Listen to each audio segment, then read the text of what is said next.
এখন আমি যেখানে দাঁড়িয়ে আছি এটা হচ্ছে দোতলার একটা বেলকনি, খোলামেলা। এখানে হয়তো কখনো জমিদারের কন্যা, কখনো স্ত্রী, তারা হচ্ছে বিকেলবেলা দক্ষিণা বাতাসে চুল মেলিয়ে দিয়ে দাঁড়িয়ে থাকতো এবং আশেপাশের যে প্রকৃতি এগুলো দেখতো। জমিদার বাড়িটি খুব বেশি বড় না, কিন্তু খুব গোছানো পরিপাটি একটি বাড়ি ছিল, দেখলেই বোঝা যায়। এই যে এই সিঁড়িটা দেখতেছেন, এটা সম্ভবত যে জমিদারদের যে দাস দাসী ছিল তারা ব্যবহার করতো। আর এই সিঁড়িটা হচ্ছে একদম সরাসরি নিচে থেকে উপরে উঠছে। আর মূল সিঁড়িটা সম্ভবত জমিদার বাড়ির সামনে। এখন আমরা মূল সিঁড়িটা দেখি নাই, আমরা দেখতে পেলে আপনাকে জানাবো। কারণ অনেকগুলো রুম আছে একদমই সিল করে বন্ধ করে দেওয়া। আমাদের মূলত বাড়ির নিচের অংশ এবং উপরের অংশ মোটামুটি দেখা হয়ে গিয়েছে।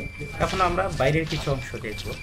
আমরা যাচ্ছি পুকুর পাড়ে বা দিঘির পাড় যেটাকে বলে।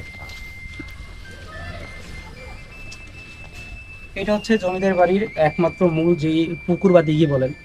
কত সুন্দর সিঁড়ি বাঁধানো এবং দুই সাইডে বসার জন্য ব্যবস্থা।